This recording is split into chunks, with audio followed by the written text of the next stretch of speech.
সম্পর্কে যদি তার মধ্যে সেই দোষ ত্রুটিগুলো থেকে থাকে। রাসূল বললেন তোমার ভাই সম্পর্কে এমন কিছু বলা যা শুনলে সে কষ্ট পাবে। তখন একজন সাহাবী বললেন পয়গম্বর মা আকুলু, আমি যা বললাম আমার ভাই সম্পর্কে যেই ব্যাপারটা, আমি যেই বিষয়টা বললাম, প্রকৃতপক্ষে সত্যি যদি তার মধ্যে সেই বিষয়টা থাকে তাহলেও কি গীবাত হবে? ক্বালা, পয়গম্বর তখন বললেন ইন কানা ফি আখি মা তাকুল, ইন কানা ফীহি মা তাকুলু ফাকাদ ইগতাবতাহু। পয়গম্বর জানায় দিলেন মা তাকুলু, তুমি যা বললা, ইন কানা ফি আখি, যদি তোমার ভাইয়ের মধ্যে সেই দোষ ত্রুটিগুলো থাকে, ভালো করে বুঝবেন এই জায়গাটা। পয়গম্বর বললেন ইন কানা ফীহি মা তাকুলু, তুমি যা বললে যদি সত্যি তার মধ্যে সেই দোষ ত্রুটিগুলো থাকে, ফাকাদ ইগতাবতাহু, তবেই তো সেটা গীবাত, তবেই তো সেটা গীবাত হবে। আর পক্ষান্তরে ওয়া ইন লাম ইয়াকুন ফীহি মা তাকুলু ফাকাদ বাহাত্তাহু, আর যদি তার মধ্যে সেই দোষ ত্রুটিগুলো খুঁজে না পাওয়া যায়, যদি সেই দোষ ত্রুটিগুলো না থাকে, পয়গম্বর বলেন ফাকাদ বাহাত্তাহু, তবে সেটা হবে বহতান, অপবাদ। পয়গম্বর স্পষ্ট বুঝায় দিলেন কারো সম্পর্কে এমন কিছু বলা যা শুনলে সে কি পাবে? বলেন না, আরেকটু জোরে বলেন না। কারো সম্পর্কে এতটুকু বললেই যদি সে কষ্ট পেয়ে যায়, তাহলে এটাকেই পয়গম্বর গীবত বলেছেন। একজন সাহাবী বললেন রাসূল, আমি মিথ্যা না সত্যিটা বললাম। ধরেন আমার এই মুহতারাম সম্পর্কে আমি যা বললাম, ওনার অগোচরে যেটা বললাম সেটা সত্যি, উনি যদি এই অপরাধ করে থাকে, এই অপরাধটাই আমি আপনাদের কাছে বললাম, তাহলে ওকে গীবত হবে? একজন সাহাবী রাসূলের কাছে জানতে চাইলেন তাহলে ওকে গীবত হবে? রাসূল বললেন হ্যাঁ, সে যেই অপরাধ করেছে, এই অপরাধ করলেই সেই অপরাধটা যদি বলো তবেই তো গীবত হবে। আর যদি সে এই অপরাধ না করে তুমি যদি তার ব্যাপারে এই বিষয়গুলো বলো, তবে সেটা হবে বহতান, অপবাদ। আর অপবাদ গীবতের চাইতে আরো ভয়ঙ্কর, আরো মারাত্মক বড় কবিরা গুনাহ। একটু বুঝতে হবে আমাদেরকে ইসলাম কতটা স্বচ্ছ, ইসলাম কতটা পরিচ্ছন্ন, ইসলাম কতটা উদার, ইসলাম কতটা ব্রড মাইন্ডের, এটা আমাদেরকে বোঝা দরকার। ইসলাম আপনাকে অধিকার দেয় নাই যে সে অপরাধ করছে সেই অপরাধগুলো আপনি মানুষের কাছে বলে বলে বেড়াবেন। ইসলাম আপনাকে অধিকার দেয় নাই, অপরাধ করছে তো সে করছে, অপরাধ করেছে তো সে করেছে, তুমি তো অপরাধ করো নাই। তোমাকে ইসলাম দায়িত্ব দেয় নাই যে তার অপরাধগুলো তুমি সমাজের মানুষের কাছে প্রকাশ করবা, প্রচার করবা। ইসলাম তোমাকে সে অধিকার দেয় নাই। এর নাম হলো ইসলাম। এটা আমাদেরকে একটু বোঝা দরকার। যদি আমরা ইসলামের প্রকৃতপক্ষে যদি ইসলামের মধ্যে দাখিল হতে পারি, উদখুলু ফিস সিলমি কাফা, পরিপূর্ণভাবে যদি ইসলামের মধ্যে দাখিল হতে পারি, প্রবেশ করতে পারি, তো শান্তি আর শান্তি, শান্তি আর শান্তি, শান্তির অভাব নাই। এজন্যই তো পয়গম্বর বললেন যিকরু আখাকা বিমা ইয়াকরাহু, কারো সম্পর্কে এতটুকু বললে যদি সে কষ্ট পেয়ে যায় তাহলে এই সম্পর্কে না বলবা, এটাই হলো ইসলাম। ইসলাম কাউকে অনুমতি দেয় না আপনি কারো সম্পর্কে আপনি অপবাদ দিবেন। দিন কাউকে আপনাকে অনুমতি দেয় নাই, আপনাকে অর্ডার দেয় নাই, আপনাকে অধিকার দেয় নাই কারো দোষ ত্রুটি সমাজের মধ্যে প্রচার করার জন্য।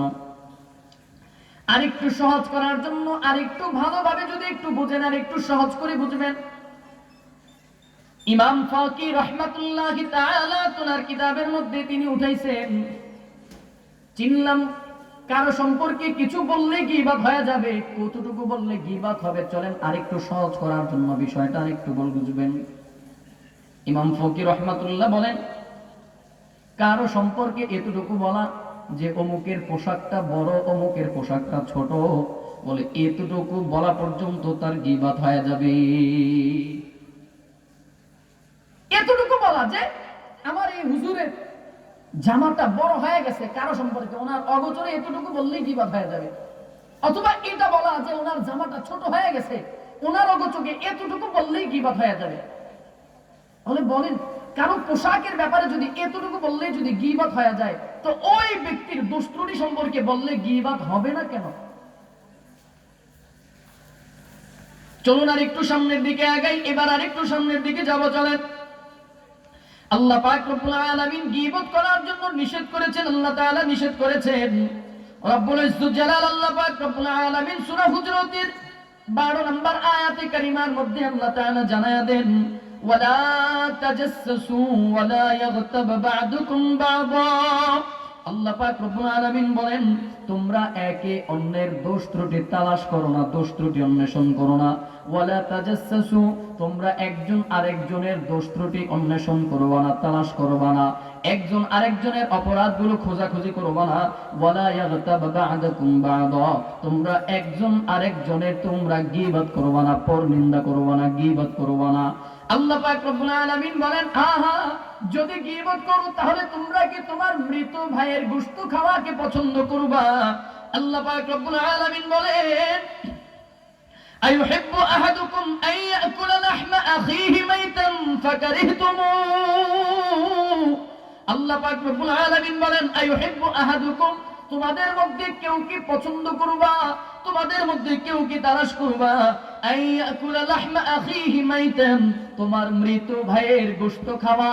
তোমাদের মধ্যে কেউ কি পছন্দ করবা তার মৃত ভাইয়ের গোশত খাওয়া? আল্লাহ তাআলা বলেন, ফাকারিহতুমু, নিশ্চয়ই তোমরা সেটাকে ঘৃণা করবা, ঘৃণা করবা। তার মানে আল্লাহ তাআলা বুঝায় দিতে চান, যারা একজন আরেকজনের গীবত করবা, একজন আরেকজনের গীবত করো, এই গীবত করার মানে হলো মৃত ভাইয়ের গোশত ভক্ষণ করা। আল্লাহ তাআলা এজন্যই নিষেধ করেছেন, ওয়ালা তাজাসসু ওয়ালা ইয়াগতাব বা'দুকুম বা'দা, একজন আরেকজনের দোষ ত্রুটি তালাশ করবা না, একজন আরেকজনের দোষ ত্রুটি অন্বেষণ করো না, একজন আরেকজনের দোষ ত্রুটিগুলো পশ্চাতে তার দোষ ত্রুটি অন্বেষণ করবা না, তালাশ করবা না, খোঁজ খবর করবা না, একজনের অপরাধগুলো আরেকজনের কাছে প্রচার করবা না, প্রকাশ করবা না। আল্লাহ অনুমতি দেয় নাই। জানো কি বন্ধু, জানো, কেউ যদি এই গীবাতের সাথে যদি কেউ লিপ্ত হয়ে যায়, তার অপরাধটা, তার এই ব্যাপারটা কি হবে জানো? কেউ যদি গীবাতের সাথে যদি কেউ সম্পৃক্ত হয়ে যায়, তার ব্যাপারে কি শাস্তির কথা পয়গম্বর বলেছেন জানো? হাদিসের মধ্যে পয়গম্বর আকরাম সাল্লাল্লাহু আলাইহি ওয়াসাল্লাম জানায়া দেন, আন আনাস বিন মালিক রাদিয়াল্লাহু তাআলা আনহু قال قال رسول الله صلى الله عليه وسلم لما عرج بي مررت بقوم أسفار من نحاس يحمشون وجوههم وصدورهم فقلت من هؤلاء يا جبريل؟ قال هؤلاء الذين يأكلون لحوم الناس ويقعون في أعراضهم। আনাস বিন মালিক রাদিয়াল্লাহু তাআলা আনহু থেকে বর্ণিত, তিনি বলেন, পয়গম্বর আকরাম সাল্লাল্লাহু আলাইহি ওয়াসাল্লাম বলেছেন, লম্বা উরিজা বি মারারতু বিকওমিন আসফারু মিন নুহাস। পয়গম্বর বলেন, আমি যখন উর্দু জগতে যখন গমন করলাম, আমি যখন মেরাজে গেলাম, জান্নাত জাহান্নাম পরিদর্শনে যখন গেলাম, পয়গম্বর বলেন, লম্মা উরিজা বি মারারতু বিকওমিন আসফারু মিন নুহাস, ওই জান্নাত জাহান্নাম পরিদর্শনের সময় এমন একটা জাতি, এমন একটা কওম দিয়ে আমি অতিক্রান্ত করলাম, এমন একটা জাতির পাশ দিয়ে গেলাম, এমন একটা জাতিকে দেখলাম, বলে যেই জাতিটা কি করেছে, তারা তাদের নখ দিয়ে তারা তাদের বক্ষ দেশের মধ্যে আঘাত করতেছে। পয়গম্বর জানায় দেন, মারারতু বিকওমিন আসফারু মিন নুহাস, তারা তাদের নখ দিয়ে চেহারার মধ্যে আঘাত করতেছেন, আঘাত। আর কি করেন? বলে, তারা তাদের চেহারার মধ্যে আঘাত করতেছেন, নখ দিয়ে আঘাত করতেছেন, তারা তাদের নখ দিয়ে বুকের মধ্যে আঘাত করতেছেন, আঘাত। ওই নখ দিয়ে চেহারার মধ্যে আঘাত করে করে রক্ত ঝরাইতেছে, নখ দিয়ে আঘাত করে করে বুকের মধ্যে আঘাত করে করে রক্ত ঝরাইতেছে। জানো কি বন্ধু, জানো, ওই জাহান্নামে যারা চেহারার মধ্যে আঘাত করবে, নিজের নখ দিয়ে নিজের চেহারার মধ্যে আঘাত করবে, নিজের নখ দিয়ে নিজের বুকের মধ্যে আঘাত করবে, ওই তাদের নখগুলো কিন্তু দুনিয়ার নখের মতো এত নরম নখ না। লোহা দিয়ে আপনি আমি চাইলেই সামান্য পাতলা ব্লেড দিয়ে আপনি আমি নখটা কাটতে পারি, এত দুর্বল নখ আমাদের। হা হা, ওই জাহান্নামীদের নখগুলো আল্লাহ তাআলা এত দুর্বল করে তখন ওই নখগুলো দিবেন না। কেমন করে নখগুলো বানাইবেন জানো? পয়গম্বর আকরাম সাল্লাল্লাহু আলাইহি ওয়াসাল্লাম জানায়া দেন, যারা জাহান্নামী হবে তাদের হাতের নখগুলো কেমন হবে জানো? তাদের হাতের নখগুলো হবে লোহার মতো করে শক্ত, লোহার মতো করে বড় বড় বিশাল বিশাল কাবির, লোহার মতো করে বড় বড় নখ দিয়া এরা এদের চেহারার মধ্যে আঘাত, এরা এদের নিজেদের নখ দিয়ে নিজেদের বুকের মধ্যে ইয়াখবিশুনা বুজুহাহুম ওয়া সুদুরহুম, এরা এদের নখ দিয়ে চেহারার মধ্যে আঘাত করবে, এরা এদের নখ দিয়ে বুকের মধ্যে আঘাত করে করে রক্ত ঝরাবে, রক্ত প্রবাহিত হতে থাকবে। আর কি করবে জানো? এরা এদের পাঁজরের গোশতগুলোকে চাবায়া চাবায়া চাবায়া চাবায়া খাইতে থাকবে।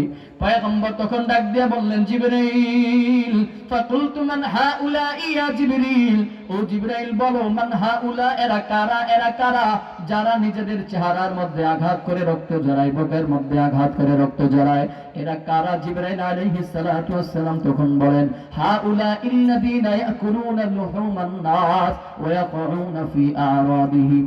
জিবরাইল আলাইহিস সালাতু ওয়াস সালাম বলেন, এরা হলো ওই সমস্ত লোক, ওই সমস্ত ব্যক্তি, বলে যারা হলো ইয়াকুলুনা লুহুমান নাস, যারা দুনিয়াতে মানুষের গোশতগুলোকে ভক্ষণ করত, গোশত খাইত, দুনিয়াতে যারা মানুষের গোশত খাইত আর কি করত?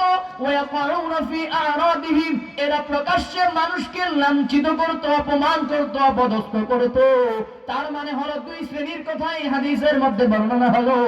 এক শ্রেণীর মানুষ হলো যারা মানুষের গোশত খাইত, চাবায় চাবায় গোশত খাইত। আল্লাহ তাআলা বলেন, ওয়ালা তাজাসসু ইয়াগতাব বা'দাকুম বা'দা আইয়ুহিব্বু আহাদুকুম আন ইয়াকুলা লাহমা আখিহি মাইতান ফাকারিহতুমুহ। আল্লাহ তাআলা বলেন, যারা গীবত করবে এরা মৃত ভাইয়ের গোশত খাবে, গোশত। পয়গম্বর কি বললেন? মান হাউলা ইয়া জিবরাইল, এরা কারা? জিবরাইল বলেন, হাউলা ইল্লাযীনা ইয়াকুলুনা লুহুমান নাস ওয়া ইয়াকুউনা ফি আরাদিহিম। যেটা বুঝাইতে চাইলাম সেটা হলো, পয়গম্বর জান্নাত জাহান্নাম পরিদর্শনের সময় গিয়ে দেখলেন, বলে এক শ্রেণীর মানুষ যারা চেহারার মধ্যে আঘাত করে, বুকের মধ্যে আঘাত করে করে রক্ত ঝরায়, এরা নিজেদের পাঁজরের গোশতগুলোকে নিজেরা চাবায়া চাবায়া খায়। এরা কারা? জিবরাইল তখন পরিচয় দিলেন, এরা হলো নিজেদের মানুষের গোশত খাওয়া ব্যক্তি। এরা একজন আরেকজনের গোশত খাইতো আর মানুষকে অপমান করত, অপদস্থ করত, নির্যাতন করত। এক কথায় এরা দুনিয়াতে মানুষের গীবত করত, গীবত করত, গীবত করত। তার মানে হলো, কোন মানুষ যদি দুনিয়াতে গীবত করে, পয়গম্বর দেখলেন এরা নিজেদের শাস্তি নিজেরাই দিতে থাকবে। আর কি করবে, আর কি করবে? গীবতের আর শাস্তি সম্পর্কে আর কি পাওয়া যায়? রব্বুল ইজ্জত জালাল আল্লাহ পাক রব্বুল আলামিন সূরা হুমাযার মধ্যে আল্লাহ তাআলা জানায়া দেন, ওয়াইলুল লিকুল্লি হুমাযাতিল লুমাযা আল্লাযী জামা মালাহু ওয়া আদ্দাদা ইয়াহসাবু আন্না মালাহু আখলাদা কাল্লা লায়ুনবাযান্না ফিল হুতামা ওয়া মা আদরাকা মাল হুতামা নারুল্লাহিল মুকাদা আল্লাতী তাত্তালি'ু আলাল আফইদা ইন্নাহা আলাইহিম মুকসাদা ফি আমাদিন মুমাদ্দাদা। আল্লাহ পাক রব্বুল আলামিন সূরা হুমাযার মধ্যে বড় ভয়ঙ্কর করে আল্লাহ তাআলা বলেন, বলে কি বলেন? আল্লাহ তাআলা বলেন, ওয়াইলুল, এরা ধ্বংস, ওয়াইলুল লিকুল্লি, এরা সবাই ধ্বংস, প্রত্যেকেই ধ্বংস। কারা? হুমাযাতিল লুমাযা, বলে যারা হুমাযার অন্তর্ভুক্ত এরাও ধ্বংস, যারা লুমাযার অন্তর্ভুক্ত এরাও ধ্বংস। হুমাযা কারা আর লুমাযা কারা? তাফসীরে জাকারিয়ার মধ্যে পাওয়া যায়, হুমাযা হলো যারা পশ্চাতে মানুষের গীবত করে, হুমাযা হলো যারা গীবত করে গীবত, আর লুমাযা হলো যারা মানুষকে অন্যায়ভাবে অপদস্থ করে, নির্যাতন করে। যেভাবেই হোক না কেন, যারা মানুষকে গীবত করে, যারা মানুষের গীবত করে, পক্ষান্তরে যারা মানুষকে যারা অপমান করে, মানুষকে যারা নির্যাতন করে, যারা মানুষের সাথে দুর্ব্যবহার করে, মানুষকে দুর্ব্যবহার করে, আল্লাহ তাআলা বলেন এরা ধ্বংস, এরা ধ্বংস, এরা ধ্বংস, এরা ধ্বংস। আর কারা ধ্বংস? আল্লাহ তাআলা পরের আয়াতে আরেকজন মানুষের কথা জানাবেন, বলে এরাও ধ্বংস। বলে কারা? আল্লাযী জামা মালাহু ওয়া আদ্দাদা, যারা মাল জমা করে, আল্লাযী জামা মাল, যারা মাল জমা করে, মাল সম্পদ জমা করে, অর্থ সঞ্চয় করতে করতে পাহাড় বানায় দেয়, কিন্তু আমার পাশের বাড়ির মানুষটা তিন বেলা দুমুঠো ভাত ঠিক মতো খেতে পারলো কিনা সেই সংবাদটা, সেই খবরটা সে নেয় না। কিন্তু নিজের সম্পদ নিজে জমায়, কত পরিমাণে জমায়? বলে জমাইতে জমাইতে জমাইতে জমাইতে 2-4-5টা ব্যাংকের মধ্যে অর্থ জমায় ফেলছি, হাজার হাজার কোটি কোটি টাকা পয়সার মালিক হয়ে গেল, কিন্তু নিজের এলাকার খোঁজ খবর নেয় না, পাশের বাড়ির মানুষটার খোঁজ খবর নেয় না। আল্লাহ বলেন এই 3 শ্রেণীর মানুষ এরা ধ্বংস, এরা ধ্বংস, এরা ধ্বংস, এরা ধ্বংস। আল্লাহ বলেন জামা মাল, যারা মাল জমা করবে, ওয়া আদ্দাদা, কি করবে জানো? মাল জমা করে করে এরা গণনা করে, গণনা শুধু গণতে থাকে, গণতে থাকে, গণতে থাকে, মাল বাড়ায় আর গণতে থাকে, মাল বাড়ায় আর গণতে থাকে। কেমন করে নিজের সম্পদকে বাড়ানো যায়, নিজের সম্পদ থেকে কেমন করে আরো বৃদ্ধি করা যায়, এই ব্যাপারে মানুষটা বড় সচেষ্ট থাকে, এই ব্যাপারে বড় প্রচেষ্টা থাকে। আল্লাহ তাআলা বলেন এই তিন শ্রেণীর মানুষ তাদের জন্য ধ্বংস, ধ্বংস, ধ্বংস। জানো কেমন ধ্বংস জানো? রব্বুল ইজ্জত জালাল আল্লাহ পাক রব্বুল আলামিন জানায় দেন, ইয়াহসাবু আন্নামা লাহু আখলাদা। এ মনে করে কি জানো? মনে করে তার এই সম্পদ তাকে চিরঞ্জীবী করবে, তার এই সম্পদ তাকে চিরকাল তার সাথে থাকবে। এ মনে করে তার সম্পদ তার সাথে চিরকাল থাকবে, তার সাথে থাকবে। আল্লাহ বলেন কাল্লা, না না, কোশ্চিন কালেও না, কোনদিনেও না। কাল্লা, এটা হতেই পারে না, হতেই পারে না, হতেই পারে না। আল্লাহ তাআলা বলেন না, এটা হতে পারে না। কাল্লা লায়ুনবাযান্না ফিল হুতমা। আল্লাহ তাআলা বলেন বরঞ্চ না, তার এই সম্পদ তার সাথে চিরকাল থাকবে না, বরঞ্চ সে যখন দুনিয়া থেকে মৃত্যুবরণ করবে, দুনিয়া থেকে বিদায় হয়ে যাবে, আল্লাহ তাআলা বলেন এই তিন শ্রেণীর মানুষের জন্য হুতাবা নামক জাহান্নাম তাদের জন্য নির্ধারণ করা। হুতামা নামক জাহান্নামের মধ্যে সে নিকৃষ্ট হয়ে যাবে, তার সেই ঠিকানায় নিকৃষ্ট হয়ে যাবে। হুতামা নামক জাহান্নামের মধ্যে তার ঠিকানা হবে। হুতামা নামক জাহান্নামটা কি জানো? আল্লাহ তাআলা তার আপনার আমার পয়গম্বরকে তখন প্রশ্ন করেন, মা আদরাকা মাল হুতামা। ও বন্ধু আমার, জানো হুতামা নামক জাহান্নামটা কি জানো? মা আদরাকা মাল হুতামা। হুতামাটা কি জানো? হুতামাটা কি জানো? আল্লাহ তাআলা নিজে প্রশ্ন করে, আবার নিজেই পয়গম্বরকে জানায় দেন, হুতামা হলো মা আদরাকা মাল হুতামা। জানো সেই হুতামাটা কি? নারুল্লাহিল মুকাদা। ওই হুতামা হলো আল্লাহ তাআলার প্রজ্বলিত একটা আগুন, আল্লাহ তাআলার আগুন। দুনিয়ার আগুনের মতো কিন্তু সাধারণ কোনো আগুন নয় রে বাবা। নারুল্লাহিল মুকাদা, আল্লাহ তাআলার প্রজ্বলিত আগুন। ওই হুতামা নামক জাহান্নামটা বড় ভয়ঙ্কর। যে হুতামা নামক শব্দের অর্থ হলো পৃষ্ঠকারী একটা জাহান্নাম, পৃষ্ঠকারী একটা জায়গা। সেখানে আপনার আমার হাড়গোড় সবকিছু পৃষ্ঠ হয়ে যাবে, একেবারে তুসমার হয়ে যাবে। আল্লাহ তাআলা বলেন নারুল্লাহ, ওই হুতামাটা হলো আল্লাহর প্রজ্বলিত আগুন। সেই আল্লাহ তাআলা প্রজ্বলিত আগুনটা কেমন জানো? দুনিয়ার আগুনের মতো এমন সাধারণ আগুন না। দুনিয়ার আগুনের মধ্যে 1 সেকেন্ড, 10 সেকেন্ড, 5 সেকেন্ড, 20 সেকেন্ড হাত রাখা যায় না। কেউ যদি দুনিয়ার আগুনের মধ্যে 5 সেকেন্ড হাত রাখতে পারে, তার হাতটা পড়ে যায়, বড় যন্ত্রণা হয়ে যায়। 1 সেকেন্ড, 2 সেকেন্ডও রাখা যায় না। বরঞ্চ আল্লাহ তাআলার প্রজ্বলিত সেই আগুনটা কত ভয়ঙ্কর! আল্লাহ তাআলা ফেরেশতাদেরকে দিয়া ওই জাহান্নামের আগুনটাকে আল্লাহ তাআলা 3000 বছর পর্যন্ত জ্বালা পোড়াইয়া ওই আগুনটাকে কালো অন্ধকার বানাইছে। ওই কালো অন্ধকার আগুনটা আপনার আমার জন্য বড় ভয়ঙ্কর একটা ব্যাপার। দুনিয়ার কোন মানুষের সাধ্য নাই, ক্ষমতা নাই, সাধ্য নাই সেই আগুনকে সহ্য করবে। আল্লাহ তাআলা পয়গম্বরের কাছে জানতে চাই, পয়গম্বর মা আদরাকা মাল হুতামা। জানো কি বন্ধু, জানো? আল্লাহ তার পয়গম্বরের কাছে বলে, পয়গম্বর জানো সেই হুতামা নামক জাহান্নামটা কি? আল্লাহ নিজে আবার সেই প্রশ্নের জবাবটা আল্লাহ তাআলা নিজেই দিয়ে বলেন, নারুল্লাহিল মুকাদা। ওই হুতামা নামক জাহান্নামটা হলো আল্লাহ তাআলার আগুন, আল্লাহ তাআলার আগুন। ওই আগুনের মধ্যে কেমন করে জাহান্নামীদেরকে, তিন শ্রেণীর মানুষদেরকে কেমন করে ফেলানো হবে? জাহান্নামের মধ্যে, ওই হুতামার মধ্যে এই তিন শ্রেণী যারা, তাদেরকে কেমন করে সেখানে ফেলানো হবে জানো? আল্লাহ তাআলা রব্বুল ইজ্জত জালাল আল্লাহ পাক বলেন, আল্লাতী তাত্তালিউ আলাল আফইদা ইন্নাহা আলাইহিম মুসাদা ফি আমাদিন মুমাদ্দাদা।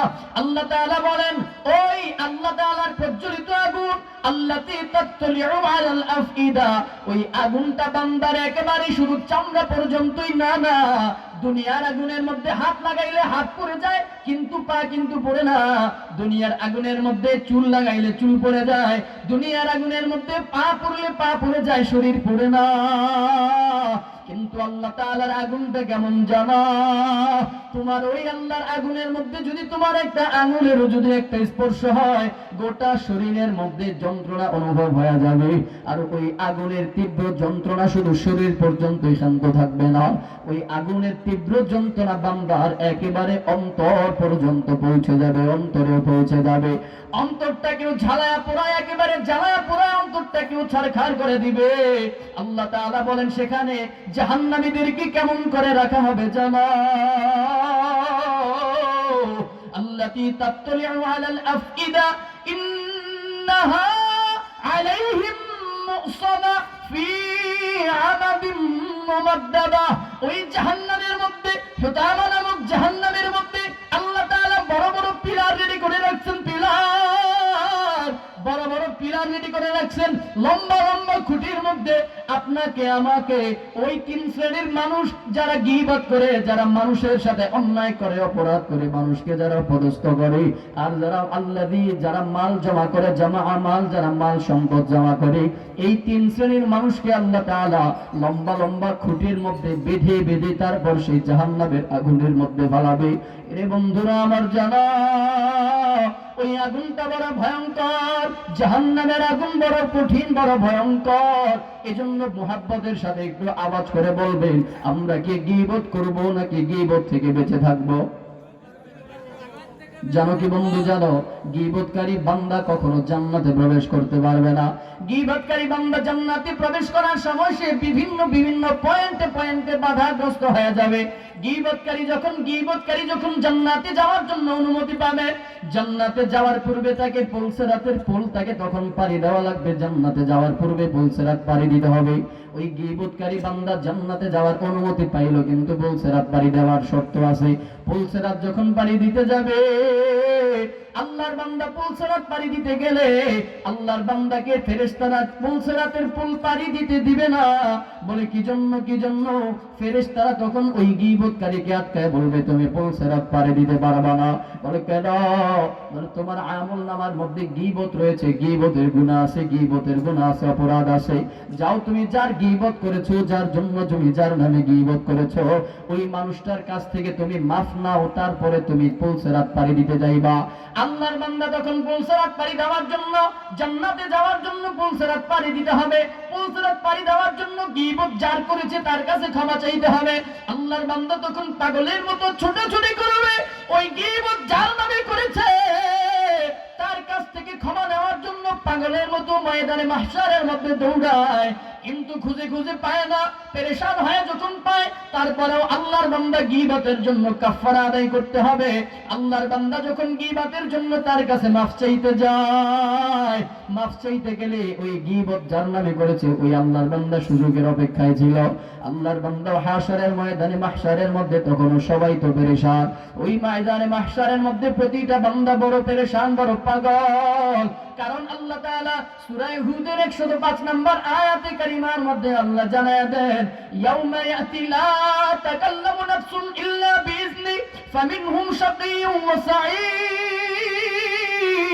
আল্লাহ পাক রব্বুল আলামিন বলেন, জানো ওই দিনটা কেমন জানো? বলে ওই দিনটা হলো এমন ভয়ঙ্কর, এমন কঠিন একটা দিন, লা তাকাল্লামু নাফসুন ইল্লা বিইজনি, কেউ কোনো কথা বলতে পারবে না, ইল্লা বিইজনি, আল্লাহর অনুমতি ছাড়া, আল্লাহর অনুমতি ব্যতীত, অনুমতি ছাড়া। তার মানে আল্লাহর অনুমতি নিয়ে বান্দা তখন কথা বলতে পারবে। জানো কি বন্ধু, জানো ওই দিন আপনি আমি বড় মুজরিমের মতো, অপরাধীর মতো হাঁটুটা জমিনের মধ্যে গাইরা দিলে দিলে আল্লাহর কাছে বলবো, আল্লাহ আমাকে মাফ করে দেন, আমাকে মাফ করে দেন।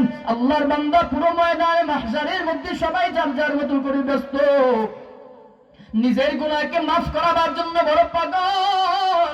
সবাই আছে নিজের গুনাহকে মাফ করাবার জন্য।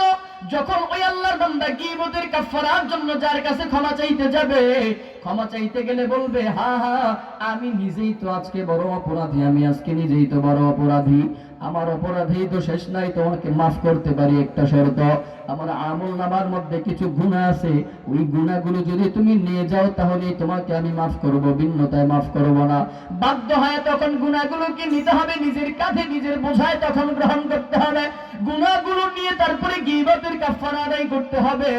আল্লাহর বান্দা এমন করতে করতে যারা গীবত করবে তাদের আমলগুলো শূন্য হয়ে যাবে। যদি আমল শূন্য হয়ে যায়, আমল নামার মধ্যে যদি গুনাহ আর যদি নেকি না থাকে, তারপরেও যদি গীবত থাকে, আল্লাহর বান্দা যখন তার আমল নামা থেকে যখন গীবতের গুনাহকে মাফ করাইতে যাবে, ওই আল্লাহর বান্দার আমল নামায় নেকি নাই, কিন্তু তারপরেও নেকি না থাকলেও তার আমল নামা থেকে যত নেকি আছে সেই নেকিগুলোকে আরো দিয়ে দিতে হবে। এজন্য বড় গীবত বড় মারাত্মক একটা ব্যাপার, বড় মারাত্মক একটা বিষয়। ওমর ফারুক রাদিয়াল্লাহু তাআলা আনহু এজন্যই তো বলেছেন, আল গীবাতু আশাদ্দু মিনাজ জিনা। গীবত এমন একটা ভয়ঙ্কর ব্যাপার। গীবত ভয়ঙ্কর, কেমন ভয়ঙ্কর ব্যাপার? বলে গীবতটা হলো জিনার চাইতেও আরো বড় মারাত্মক, জিনার চাইতেও আরো বড় কঠিন একটা ব্যাপার। কারণ কেউ যদি জিনা করে, গোপনে করে, প্রকাশ্যে করে না, গোপনে কেউ যদি জিনা করে, আল্লাহর কাছে ওই বান্দা